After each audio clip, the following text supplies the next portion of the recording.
I deserve better than you, Rayanne. Ella said it so calmly that I almost laughed, thinking it was a joke. But when I asked, what do you mean? She sighed and pushed her plate away like my presence ruined her appetite. Look at this place, she said. I wanted a real future, not this cheap life with you. My chest tightened. Alla, if something's wrong, just tell me. Don't talk like I'm done talking, she cut in. I already found someone who matches me. When she stood, I followed her eyes and saw Zayden walk in, my so-called friend. He smirked like he'd won some trophy. Alla, seriously? I whispered. She shrugged. He can give me what you never will. Zayden patted my shoulder. No hard feelings, man. Level up someday. I felt every table staring as they walked out arm in arm. Someone whispered, that's rough. Another laughed under his breath. I wanted to disappear. Outside, Alla turned back for one last hit. Grow up, Rayanne. I'm done with your small life. I didn't even make it home before the messages stopped delivering. She'd blocked me everywhere inside my apartment. I stared at the wall and whispered, why wasn't I enough? But the silence felt like an answer, cooled, honest, and cruel. Then something inside me shifted. Not strength, not anger. Something darker. If I'm so small, I muttered, then why does it hurt so much for you to leave? My phone buzzed with the notifications. A photo of Alla clinging to him. I wiped my face and said, fine, break me, but don't expect me to stay broken. That night, I felt something new growing quietly inside my chest. Asterisk. The next morning, my phone buzzed nonstop. Alla had posted a picture of us well, of me crossed out in red. Under it, she wrote, small dreams, small mind. I finally upgraded, stared at it until my throat tightened. Why are you doing this? I whispered to myself. Then Zayden posted, some men don't deserve good women. Facts. Another comment said, isn't Rayan the guy who's broke? I messaged him, delete this. He replied, oops, accident, chill. At work, whispers followed me before I even reached my desk. Someone said, did you see Ayla's post? Another added, man, imagine losing your fiancé and your dignity. Mira approached me quietly. Rayan, are you okay? I shook my head. Not now. You don't have to pretend nothing's wrong, she said. I'm not pretending, I muttered. I'm surviving. When Mr. Khalid called me into his office, I already knew it wouldn't be good. He closed the door and said, your work is slipping. What's going on? I'm just dealing with things, he sighed. I don't need details. I need results. Fix this, Rayan. I will, I said, though I didn't believe it. By the third night, I couldn't sleep. Every time I closed my eyes, I heard Ayla's voice saying, I wasn't enough, mixed with Zayden's fake apology. I stared at their new photo together, Ayla laughing, pointing at a luxury store behind her. So that's it, I whispered. You didn't leave me. You wanted to destroy me? It hit me harder then? Anything she ever said to my face, Alla didn't walk away to be happy. She walked away to shine brighter by turning me into a joke. I was sitting alone at my desk when Mira knocked softly. Rayan, can I talk to you? I sighed. If it's about work, I'll finish everything tonight. It's not about work, she whispered. You need to see this. She handed me her phone. A series of screenshots filled the screen. What is this? I asked. A mutual friend sent them to me, she said. I didn't know if I should show you, but you deserve the truth. I opened the first screenshot. Ayla's name. Her messages. Her laughing emojis. Zayden said the deal will close soon, she wrote. Once he gets it, I'll drop Rayan. He's loyal and stupid. He will never suspect anything. My breath hitched. She said that? Mira nodded. There's more. Another screenshot showed Zayden bragging. Bro, she's bored with him. Once the contract is signed, she's mine fully. I felt my hands shaking. They were together for months? Yes, Mira said gently. I'm sorry. I stared at the screen until the words blurred. So all this time I was just a placeholder. A backup plan. Mira stepped closer. Don't blame yourself for their choices. I'm not blaming myself, I muttered. I'm trying to understand how two people I trusted could do this. My chest burned, shame, anger, disbelief mixing into something cold. Mira touched my arm. Rayanne, breathe. You're trembling. I'm fine, I said, though my voice cracked. I need a minute. I set the phone down and closed my eyes. The pain didn't fade, but it changed shape. Harder, sharper. That night, I whispered. I stopped crying. I asked. Mira looked at me carefully. What did you start doing instead? I opened my eyes. I started planning. I woke up the next morning feeling like someone had rewired my mind overnight. No more breaking, I told myself. No more begging. No more waiting for anyone to save me.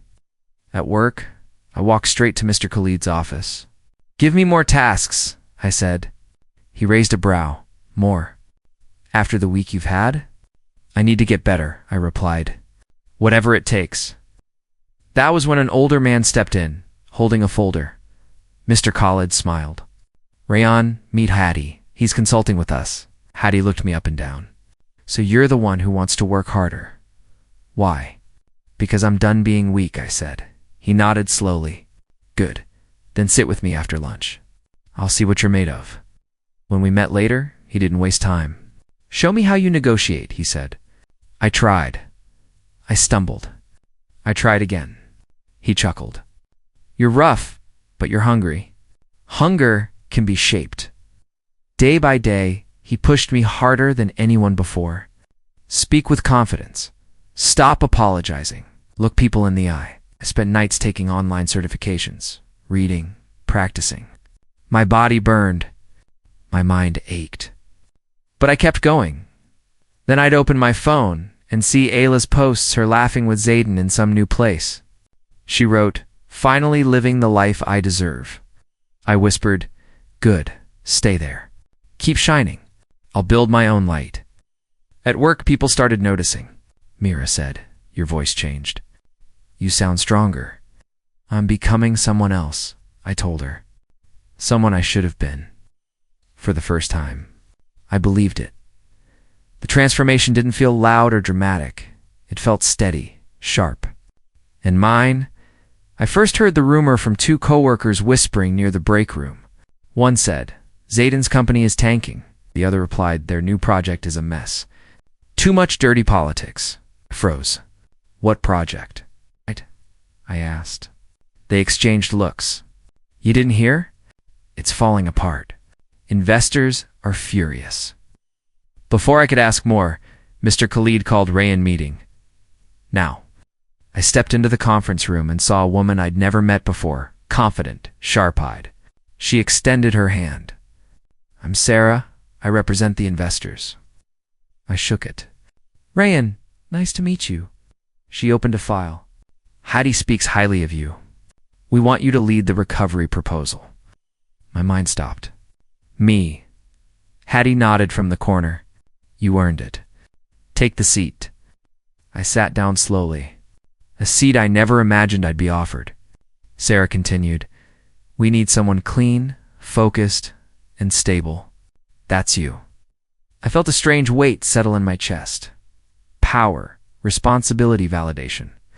Mira caught my eye and smiled softly like she'd been waiting for this moment. After the meeting, I stepped out for air. My head buzzed with everything happening so fast. I went to a nearby cafe, needing coffee to steady myself. Then I heard Ayla's voice. I gave you everything, Zayden. How could you use my money like that? She cried into her phone. Then she whispered, please don't leave me. I didn't plan to look at her, but she looked up first. Our eyes met. Her face crumpled with shame. I walked past her without a word. She wasn't the one who left me behind anymore. Now I was the one she couldn't face. I don't know why I'm saying this, but I miss how stable you were, Luz. Shaky voice note hit my screen early in the morning. I stared at it for a long moment, then locked my phone without replying. Not my problem anymore, I whispered. By noon, the office buzzed with new rumors. Zayden fooled investors again, someone muttered near the pantry. He lied about the numbers. another added. I walked past them quietly, listening but not joining. The old me would have flinched. Now, I just breathed and kept moving. In the afternoon, a man approached my desk with a press badge clipped to his shirt. "You're the one who worked on their earlier reports, right?" he asked. I nodded carefully. "I'm Danielle," he said. "I'm investigating investor complaints. Can you help me understand what really happened?" "I can tell you facts," I replied. "Only facts." We sat in a small meeting room, and he recorded short notes while I spoke. "Nothing personal," I added. "I'm not here for revenge." Danielle gave me a knowing look. Truth doesn't need revenge. It just needs space. When he left, I leaned back and let out a slow breath. My world felt steadier than it had in years. Ayla's messages kept coming through the day, short apologies, long pauses, silent desperation. I didn't answer any of them. Still, a strange ache lingered in my chest. I had wanted closure once, but now I only wanted distance.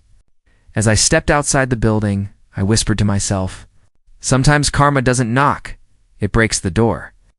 The words felt sharp, honest, and finally mine. Echoing in the evening air around me in silence, Allah showed up at my door in the middle of a storm. Rain dripping from her hair onto my hallway floor. "Please just listen to me," she cried, gripping the doorframe. He ruined everything. I didn't move. "Why are you here, Ayla?" "Zayden cheated on me," she sobbed. "He stole my savings, every rupee. I'm drowning in debt because of him." She reached for my hand. "I chose wrong. I should have stayed with you. You were safe. You were good." A storm hit my chest harder than the one outside. For a second, I wanted to pull her in, tell her she'd be fine, tell her she wasn't alone. But then memories slammed back, her laughter at my expense, the insults, the cold looks, the humiliation she helped create. I stepped back. "I didn't come to hurt you," she cried. "I came because you're the only person who ever cared about me." Footsteps echoed behind her. Mira appeared, holding a stack of work files and blinking at the scene. "Oh, sorry. I didn't know." Ella's face twisted. "Of course. The replacement." Mira froze, confused. I cleared my throat.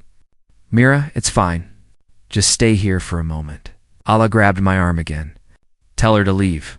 Please, just talk to me. I need you." I gently pulled my hand away. "Ayla, I'm not the man you threw away. That version of me doesn't live here anymore." She stared at me as if the words hit her physically. "So you're really choosing her over me?" "I'm choosing myself." Her knees trembled, and the last bit of strength slipped from her eyes. "I have nothing left," she whispered. Rain kept pouring behind her as she finally broke. The boardroom erupted in applause. "Rayan, this project exceeded all expectations," Mr. Khalid said, clapping me on the back. I smiled, trying to keep it calm. "Thank you. I just followed the plan." Later, Hattie leaned over. "You've earned this. Leadership isn't given, it's taken." I nodded. Feels different actually taking it. By evening, news alerts lit up my phone. Zayden arrested for investor fraud. I read the details. Each headline a quiet victory. "So that's the end of his perfect show," I muttered. Mira peeked from the doorway. "You okay?" "Better than ever," I said, though my chest still carried the old aches. Ayla's calls kept coming, dozens of them, but I didn't answer once. Instead, Mira and I stayed late at the office. She smiled gently, passing me documents. "You handled that client perfectly," she said. "I had a good teacher," I replied, catching her eyes. Her patience felt like sunlight after years in shadow. Walking home, I realized something strange. "I can breathe," I whispered aloud. "No fear, no trembling, no apologies for existing. I'm steering my life now." I sat on the bench near my apartment, phone in hand, ignoring the buzzing again. Ella's voice messages waited like ghosts. "I can't even imagine what you're thinking," I said softly. "But I'm not the same man who waited for you to change your mind." Myra's hand brushed mine. "You don't have to worry about her." "No," I said, watching the city lights. "But the final chapter, it's not over. And one day, she'll see it." For the first time, the future felt like mine, Not stolen, not borrowed, but truly mine. And deep inside, I was ready. I was walking through the park when I saw her. Ayla, soaked from a sudden drizzle, kneeling on the pathway, hands trembling. "Rayan, please wait. I need to talk to you," she cried. I stopped, but didn't sit. "What do you want, Ayla?" She lifted tear-streaked eyes. I want my old life back. I made a mistake. I shouldn't have left you. Please forgive me." I swallowed hard. Every word cut through memories I'd tried to bury. Her laughter at my expense, the mocking posts, the lies they all pressed against my chest like a storm. "Allah, I'm listening," I said quietly. Though a part of me wanted to turn and leave, she reached out. "I know I hurt you, I can't undo it, but I'm begging. Please just give me one chance." I shook my head slowly. "You didn't break me." I let the words sink, watching her shoulders slump. "You taught me who I never want to be again. Who I refuse to be." Her hands dropped. She looked around. People were staring curious, silent, just like they had when she and Zayden humiliated me online. Now she was exposed. I understand," she whispered, voice cracking. "Understand this too," I said, taking a step back. "I'm leaving the past where it belongs, and I won't be part of it anymore." She lowered her head, finally silent. I walked past her slowly, feeling the weight of years lift from my shoulders. The rain fell lightly on my face, cold but freeing. For the first time, I wasn't running from anything, not pain, not betrayal, not the shadow of Allah. I was walking into my own life. I woke up one morning and realized the past didn't weigh on me anymore. Mira was making coffee, smiling softly. "You look lighter today," she said. "I feel lighter," I replied, sipping my own cup. Like I finally stopped carrying what wasn't mine to bear. We spent the morning planning our next project at work. Her patience and quiet strength made everything feel possible. "You know," she said, "this is more than recovery. You're building something real." "With you," I said, and she just smiled. Brushing her hair behind her ear, Allah's messages kept coming, notifications piling up on my phone. I ignored them all. Later, I swiped to block her. Not anger, not revenge, just peace. She no longer belonged to my story. News popped up: Satan's trial, fraud charges, investor complaints, public humiliation. I whispered, "Karma didn't knock, it broke the door," remembering the words I said months ago. On the weekend, I walked past my old apartment. I stopped at the doorway, staring at the familiar walls, the memories that used to crush me. I laughed softly. Funny how something that almost destroyed me ended up teaching me to live. I turned away, feeling the wind on my face, free from fear, free from anger, free from the ghost of who I used to be. Mira's hand found mine, warm and grounding. "Ready to go home?" she asked. "Yes," I said, and we walked forward together, leaving everything else behind. And I finally understood it. She begged for the life she once mocked. But I wasn't that man anymore, and I never will be again.